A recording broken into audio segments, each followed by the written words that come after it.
Decíamos que estábamos leyendo, iniciamos el número 7, capítulo 7. En los primeros capítulos que estuvimos estudiando, si hay alguna en el estudio que han hecho o alguna pregunta que quedara pendiente, pueden hacer. Y quiero que alguien me lea los primeros 4 versículos del capítulo 7. Del 1 a 4. Así que, amados, puesto que tenemos tales promesas, limpiémonos de toda contaminación de carne y de espíritu, perfeccionando la santidad en el temor de Dios. Y dice el 2, admitidnos, a nadie hemos agraviado, a nadie hemos corrompido, a nadie hemos engañado. No lo digo para condenaros, pues ya he dicho antes que estáis en nuestros corazones para morir y para vivir juntamente. Mucha franqueza tengo con vosotros, mucho me glorío con respecto de vosotros, lleno estoy de consolación, sobreabundo de gozo en todas nuestras tribulaciones. ¿Qué está diciéndonos Pablo acá? Recuerden que en los capítulos primeros de qué trataba, ¿cómo hemos dicho que vienen entendiendo? No se oye. No, tú sigue. Lo que no está sucediendo, lo que sucedió a principio en la primera carta, cuando tuvo que escribirle esta carta, que no especifica cuál fue la carta que le mandó, que dio, pero si nosotros nos vamos brevemente al capítulo 4,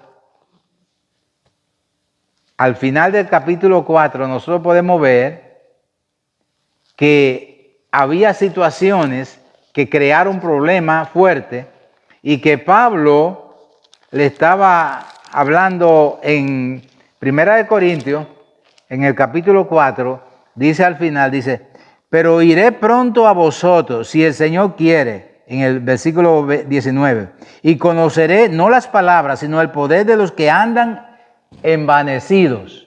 Había mucho problema y en ese momento. Y dice, porque el reino de Dios no consiste en palabras, sino en poder. ¿Qué queréis?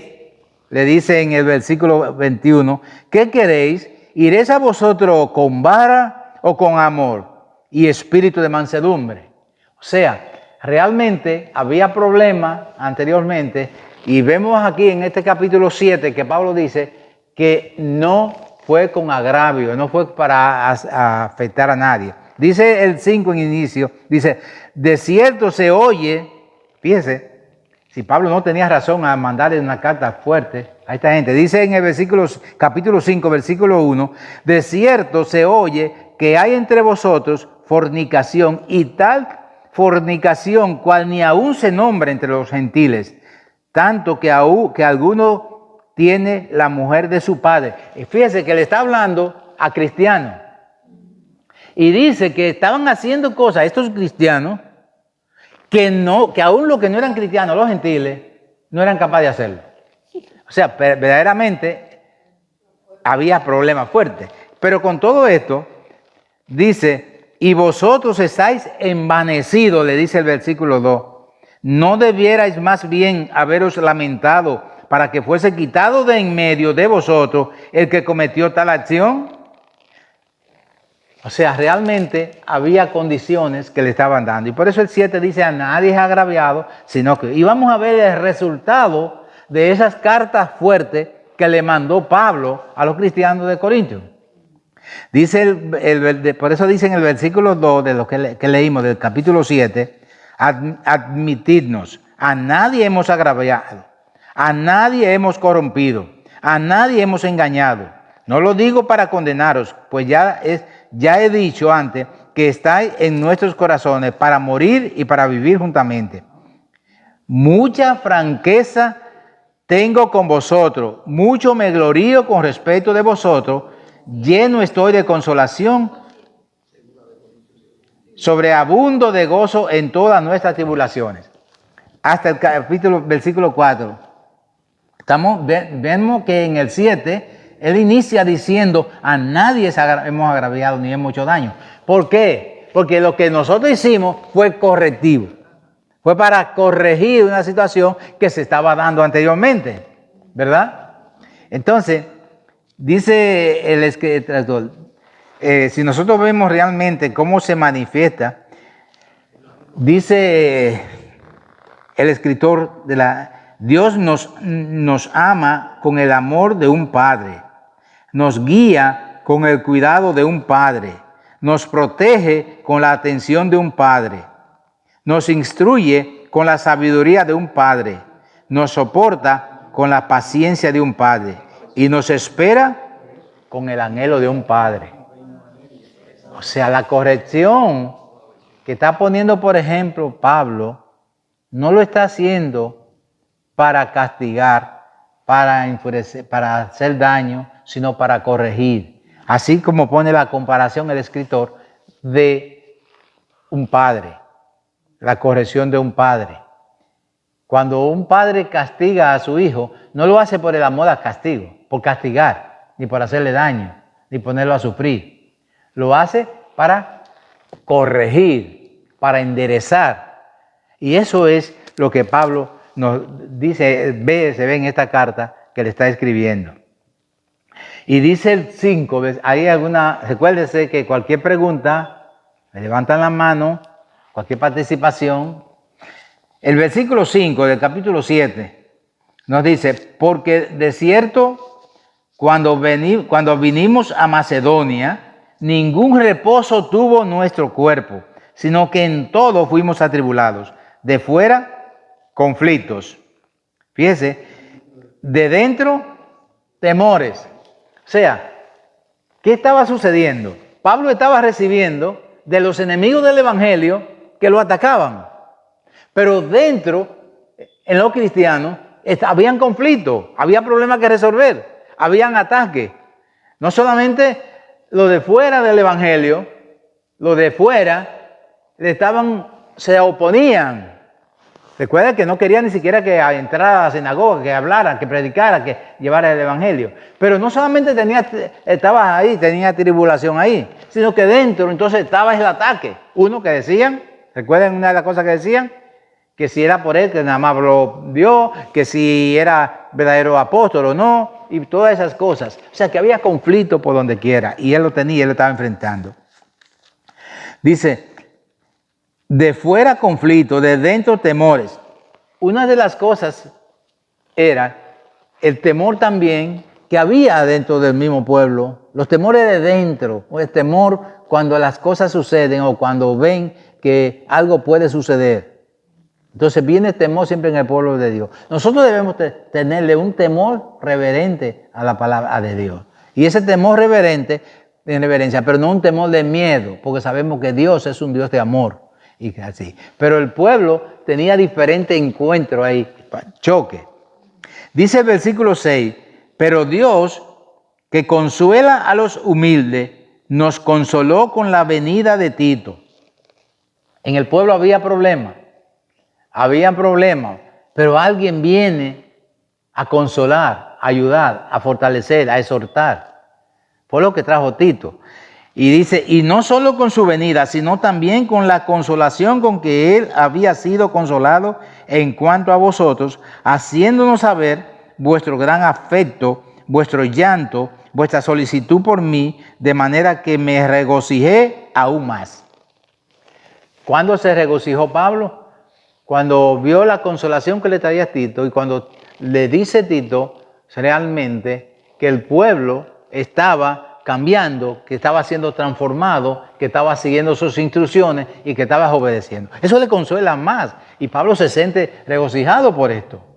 Como se regocija un padre cuando ve que el hijo cambia, que el hijo es transformado y que uno ve. Pero de adentro siempre, aunque tenemos problemas, aunque haya problemas, pero siempre hay que enfrentar la situación. Si Pablo no enfrenta lo que estaba sucediendo, no hay esa consolación, no hay ese cambio, ni hay esa actitud.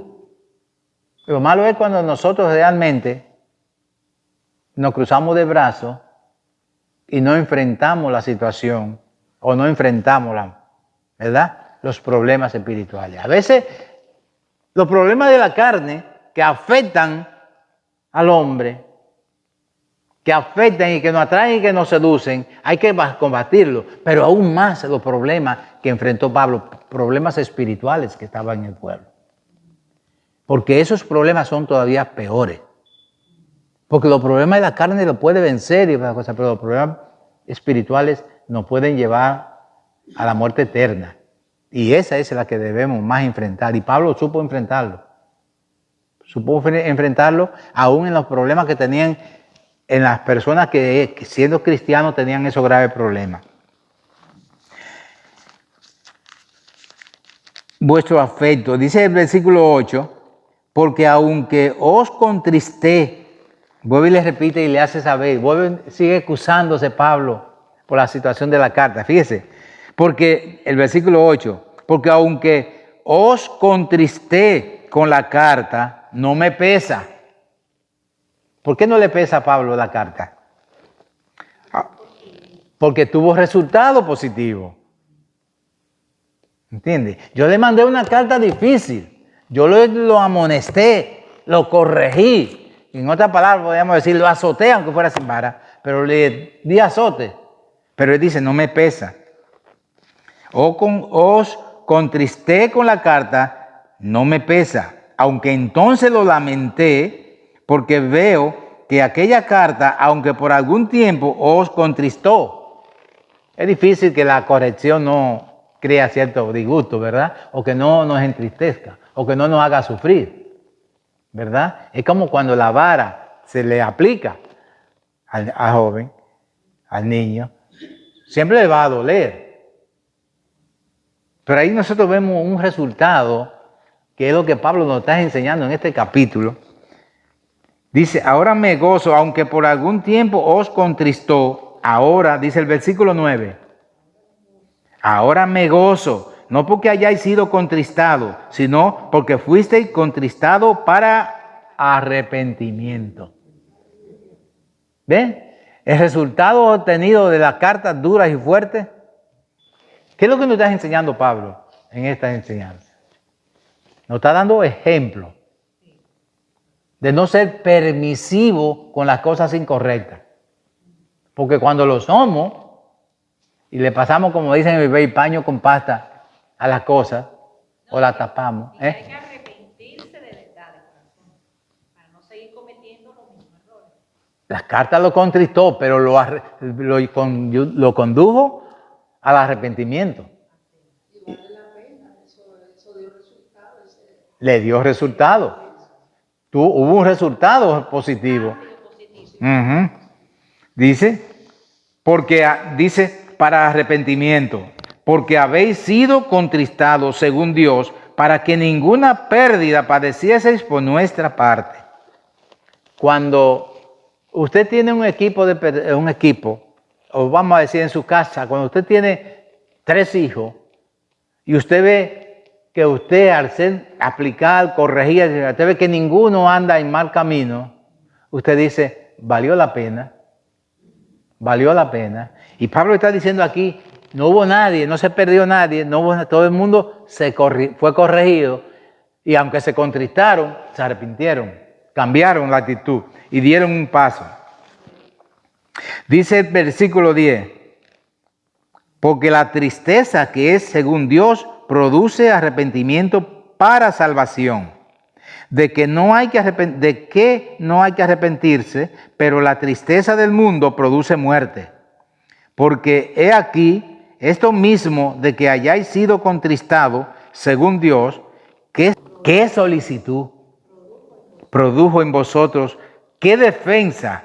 ¿Qué indignación? ¿Qué temor? ¿Qué ardiente afecto? ¿Qué celo? ¿Y qué vindicación?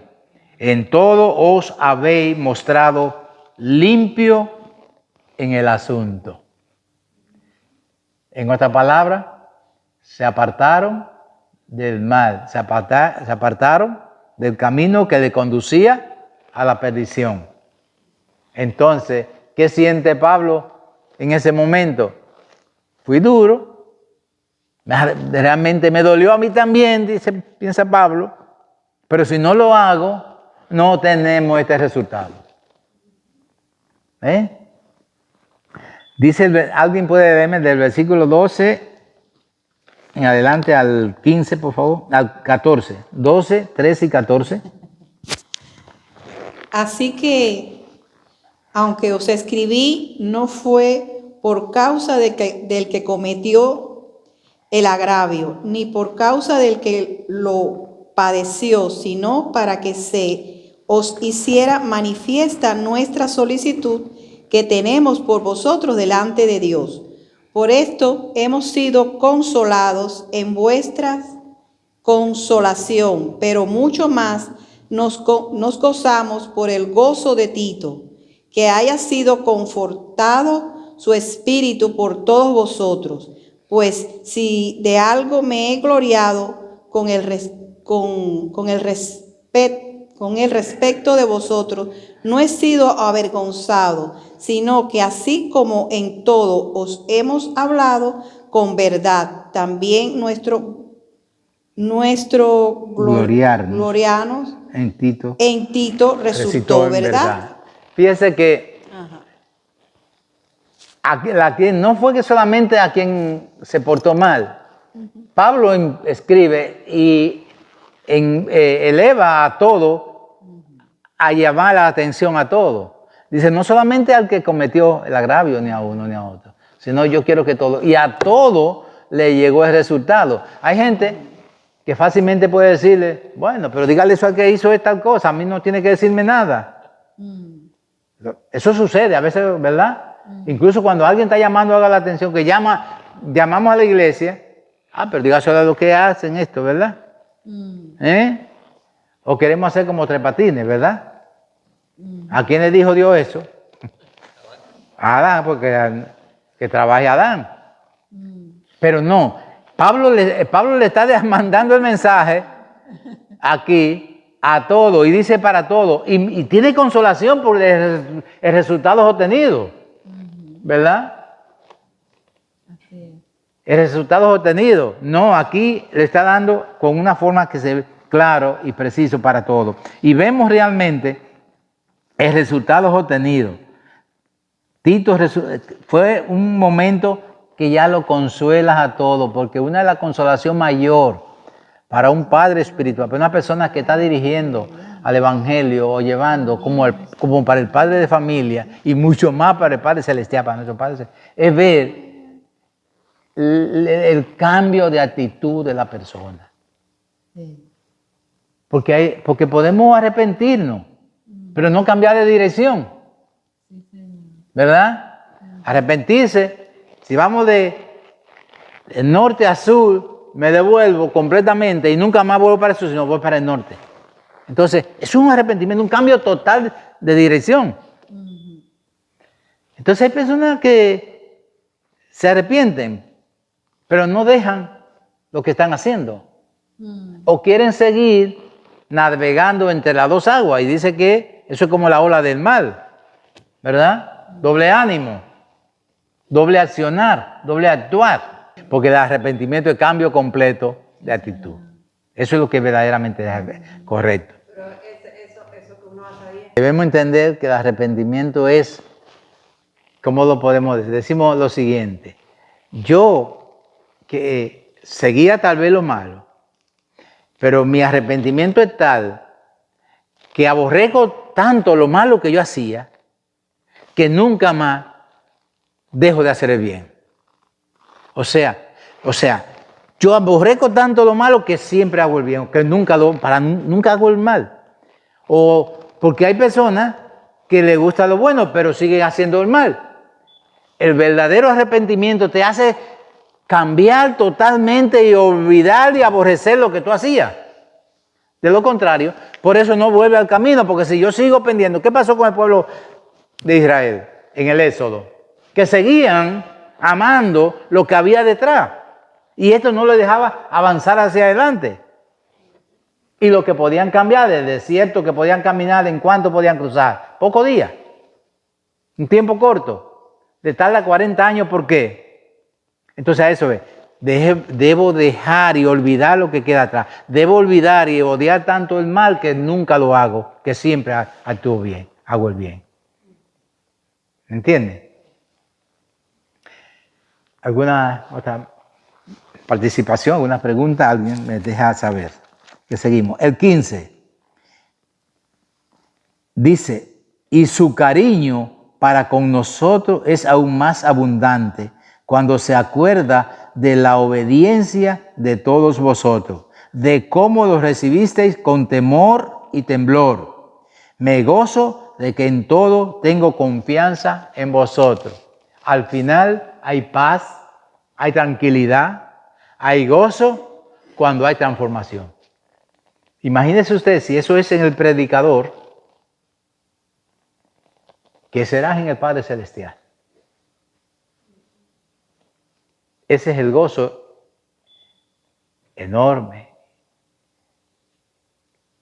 que nosotros debemos darle al Padre Celestial en esa cosa. Capítulo 7 termina ahí. ¿Alguna pregunta o participación? Si no, pasamos al 8. El hermano Juan Carlos puede iniciarme a leer los primeros. ¿Del 1 al cuál? Del 1 al 5. Asimismo, hermanos, os hacemos saber la gracia de Dios que se ha dado a las iglesias de Macedonia, que en grande prueba de tribulación, la abundancia de su gozo y su profunda pobreza abundaron en riquezas de su generosidad. Pues doy testimonio de que con agrado han dado conforme a sus fuerzas y aún más allá de sus fuerzas, pidiéndonos con muchos ruegos que les cediésemos el privilegio de participar en este servicio para los santos. El 5, léalo. Y no como los esperábamos, sino que asimismo se dieron primeramente al Señor y luego a nosotros por la voluntad de Dios. Amén. ¿Qué mensaje más? Qué bello eso. Fíjense que no eran ricos dando de lo que les sobraba. Era en su pobreza. Fíjense, dice así mismo, hermano, os hacemos saber la gracia de Dios que se ha dado a la iglesia de Macedonia. Macedonia era una iglesia a la cual recolectaron bastante para que tenían que ayudarlo.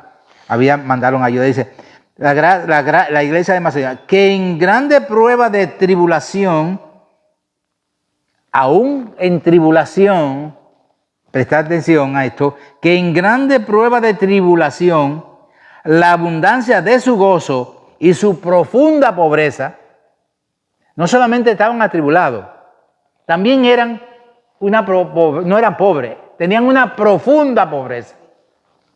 Y teniendo su profunda pobreza, abundaron en riquezas de su generosidad. Eran unas personas que hicieron el esfuerzo y no era que daba, por eso digo, no era de lo que el rico dando lo que le sobraba. Eran gente en profunda pobreza, dando con generosidad y contribuyendo con generosidad al pueblo. Dice, pues doy testimonio de que con agrado han dado conforme a su fuerza y aún más allá de su fuerza. No daban solo lo que tenían, sino todo lo que podían. Y hacían esfuerzos mayores para ayudar más allá de lo que tenían. Pidiéndonos con muchos ruegos que les concediésemos el privilegio de participar en este servicio para los santos. ¿Cuál es el privilegio? Ofrendar. Oiga, pidiéndole, esforzando, pidiendo con ruego que le permitan.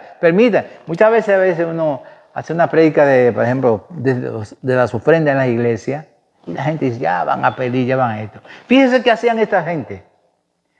Fíjense.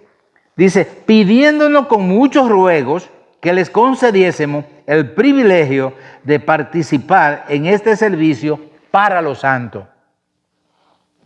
Con ruego. Ellos rogaban, déjame participar, déjame que yo pueda, déjame ayudar, déjame ofrendar. Y a veces uno ve al pueblo que las personas que pueden y que tienen, se hacen a la escondidita, ¿verdad?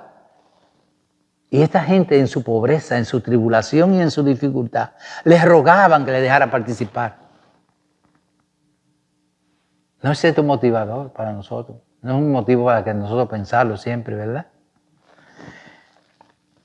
Dice el versículo 5, y no como lo esperábamos, sino que asimismo se dieron primeramente al Señor y luego a nosotros por la voluntad de Dios. O sea, no solamente ellos ofrendaban su vida, su corazón al Señor, también el servicio para los hermanos y todo lo que se decían. O sea, ofrendaban en toda la forma y de toda manera. Eran personas que estaban dispuestos al servicio, a servir en el trabajo, pero cuidando siempre esa relación espiritual donde ofrecían al Padre Celestial su vida, su tiempo, y dedicaban parte de su tiempo al Evangelio, a la obra del Señor. Tiempo, trabajo, dinero, todo. Porque cuando la ayuda para los santos era la ayuda para sostener a aquellos predicadores, aquellos que estaban haciendo el mismo Pablo, ¿verdad? Cada uno. De manera que, bueno, el 5 voy a repetirlo, y no como lo esperábamos, sino que asimismo se dieron primeramente al Señor y luego a nosotros por la voluntad de Dios. De manera, el 6, que exhortamos a Tito para que tal como comenzó antes, asimismo acabe también entre vosotros esta obra de gracia. Por tanto, como en todo abundáis en fe, en palabra, en ciencia, en toda solicitud y en vuestro amor para con nosotros, abundad también en esta gracia. Y dice el 8, no hablo como quien manda, sino para poner a prueba por medio de la diligencia de otros. También la sinceridad del amor vuestro, porque ya conocéis la gracia de nuestro Señor Jesucristo, que por amor a vosotros se hizo pobre, siendo rico, para que vosotros con su pobreza fueseis enriquecidos. El dueño del oro y la plata, del cielo, del reino y de todo lo creado, no tenía dónde recostar su cabeza, ¿verdad? ¿Por qué? Porque él quería, como dice Pablo, que nosotros tuviéramos el oro y la plata, lo que él era dueño, el reino celestial, el reino eterno. Se hizo pobre para que nosotros fuéramos hacernos ricos. Porque si no pagaba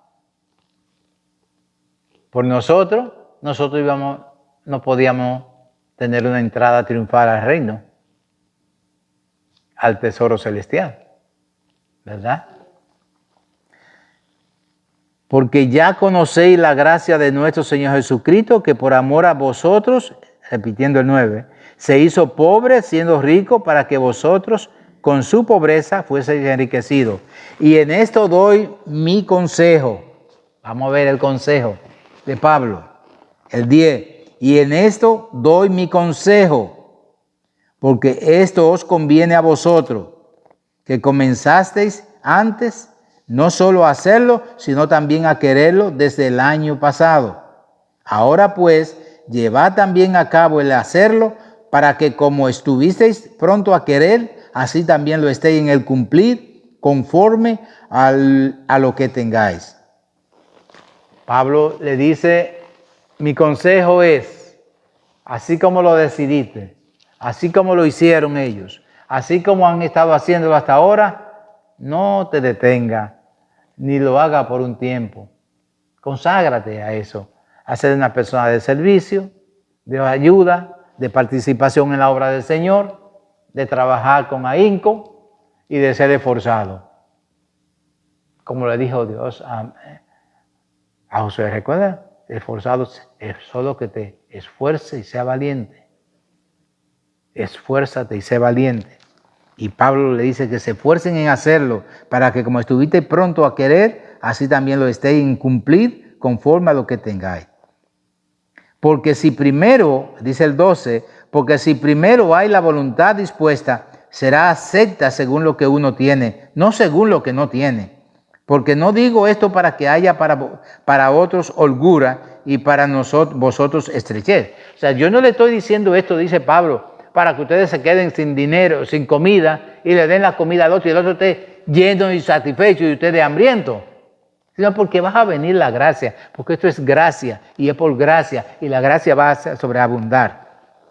Dice, porque no digo esto para que haya, el 13 que leía, esto para que haya para vosotros holgura y para otros holgura y para vosotros estrechez, sino para que en este tiempo, con igualdad la abundancia vuestra supla la escasez de ello, para que también la abundancia de ello supla la necesidad vuestra, para que haya igualdad, como está escrito.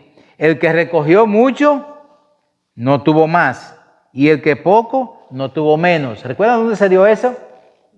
En el Éxodo. ¿Lo recuerdan? Con el maná. ¿Recuerdan que había muchos que recogían mucho y no les sobraba? Y otros que recogían poco, le daba igual, les sobraba. ¿Verdad? Solamente un día podían recoger para 2 días, que era para el día de reposo. Pero después lo que recogían de más de la cosa, lo que hacían se le convertía en gusano. Se lo perdían. ¿Ves? Aquí lo que nos está diciendo es, ustedes porque no se te mortifique, no te mortifique porque no va, porque ayude o porque dé, que no te vas a quedar, no te vas a hacer falta. ¿Ves? ¿Recuerdan también otro ejemplo? La viuda, diga. La viuda de Sarepta. ¿Recuerdan?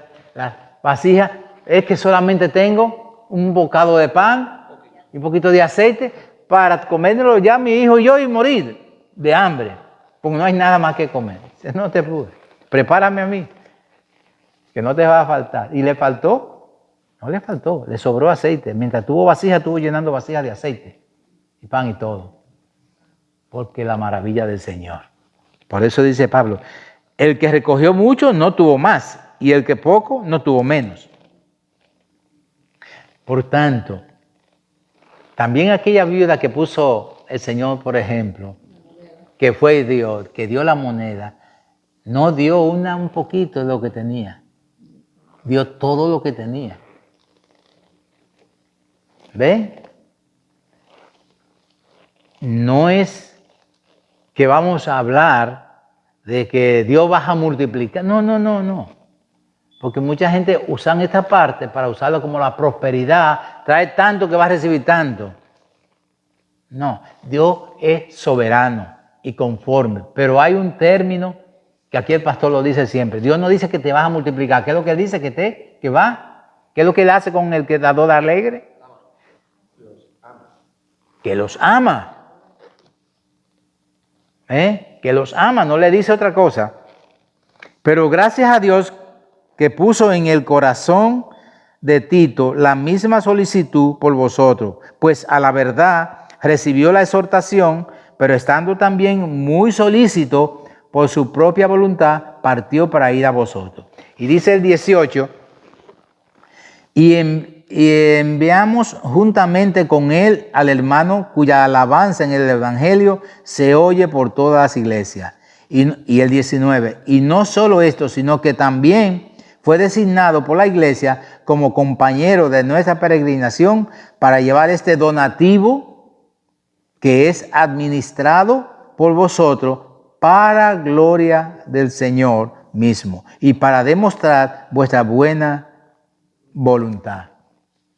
O sea, estos donativos no era para una persona, no era para enriquecer al pastor anciano, al pastor principal.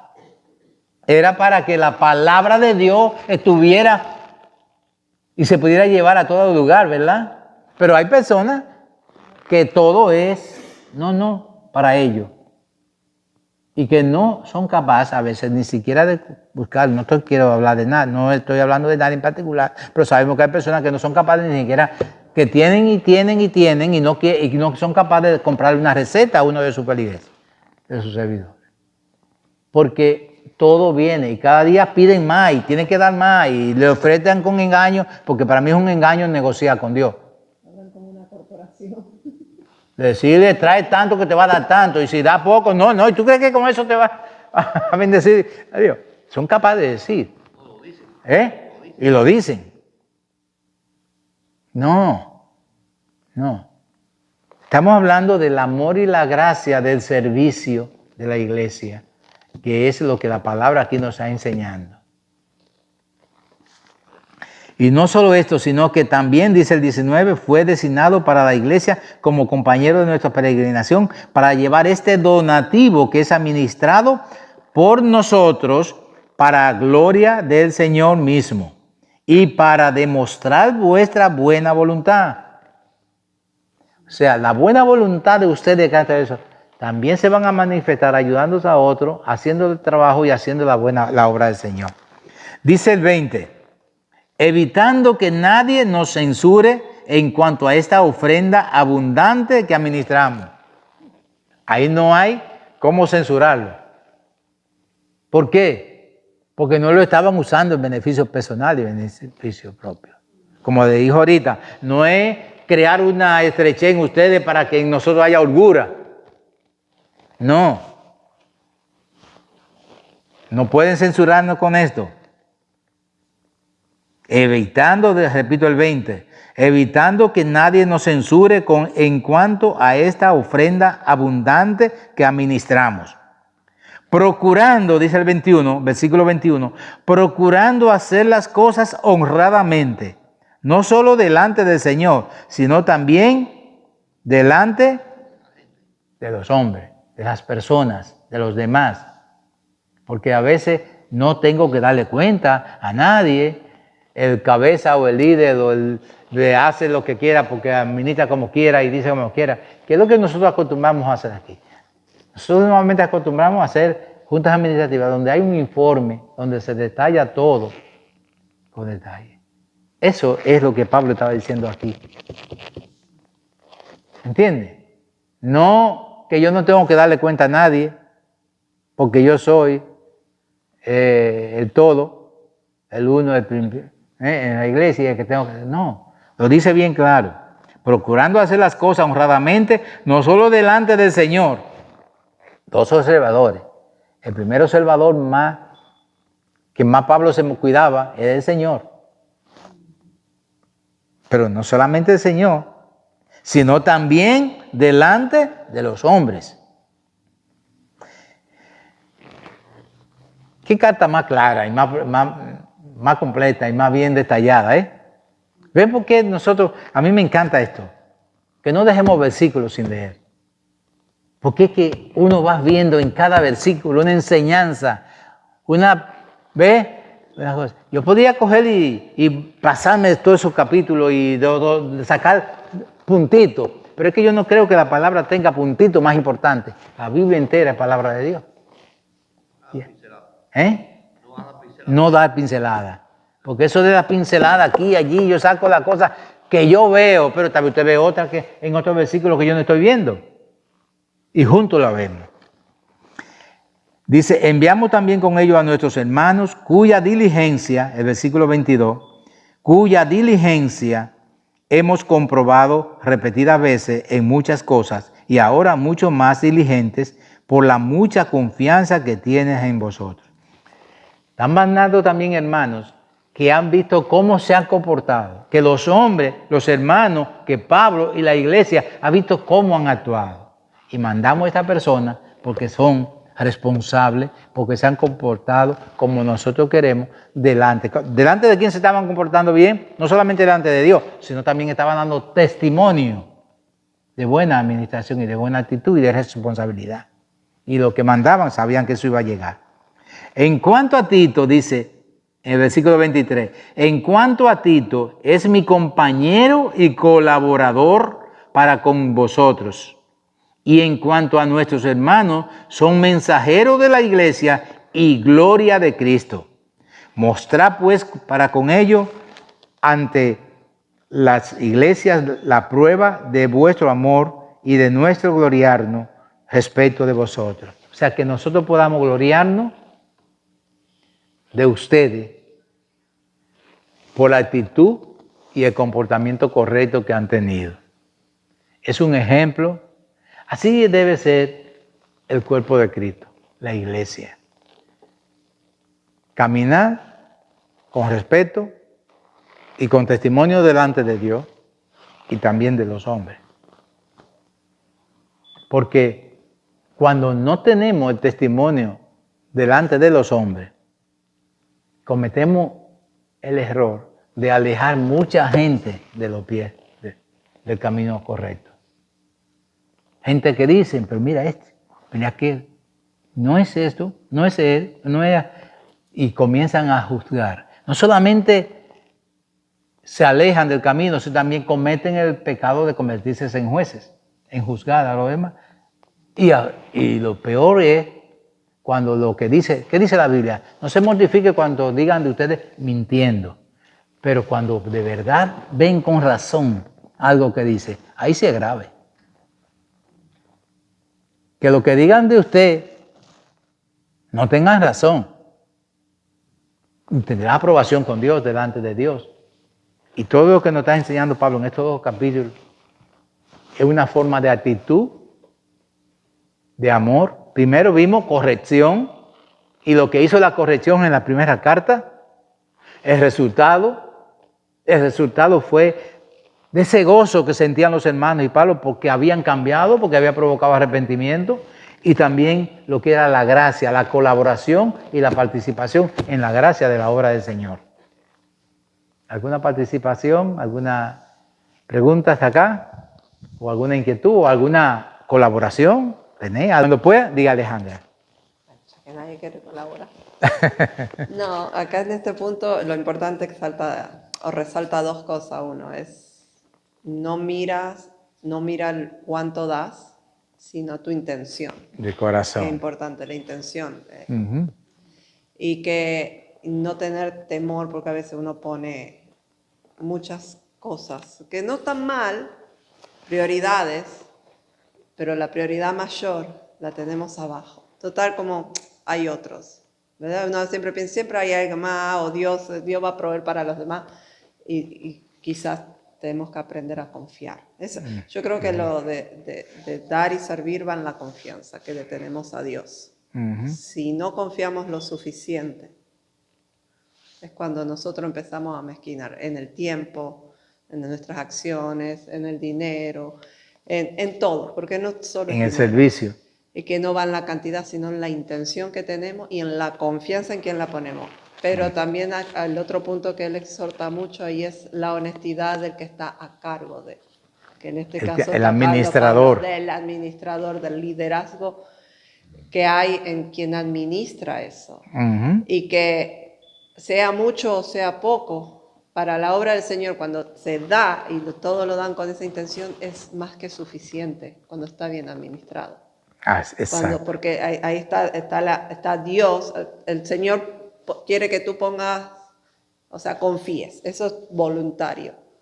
Pero quien está de este lado, si él confía en Dios para la obra, Dios lo va a llenar de esa sabiduría que Amén. Necesita para que su obra crezca. O sea, todo este capítulo lo resume bien claro. Porque no solamente es en el servicio en la ofrenda, sino también en el servicio al Señor, en el servicio a los demás y la colaboración con los demás. Y también, como dice, tenemos que dar cuenta ante Dios y ante los hombres. Y el compromiso, porque él habla ahí en un punto donde dice que no sea algo por ahora, como mira, está saliendo es algo emocional, sino que te comprometas. Por ejemplo, un ejemplo, ¿no? Sin decir nada malo o bien. Nosotros casi a fin de año nos comprometimos en un tiempo de estar. Uh-huh. Y no pudimos nosotros, el grupo, no pudo ni siquiera aguantar 2 meses y se desarmó. Uh-huh. Y el tiempo lo tenemos corto y yo también pensaba, no voy a poder o hay cosas que hacer, pero el compromiso, o sea, que no te quedes con esa emoción del momento, síguelo, va a haber momentos en ese compromiso que hiciste que van a suceder cosas y te vas a desanimar o vas a pensar que para qué. Y te está diciendo él, sé constante. Porque si no hay constancia no se ven los frutos. Uh-huh. y mucho menos en la obra del Señor, que es un camino a largo plazo.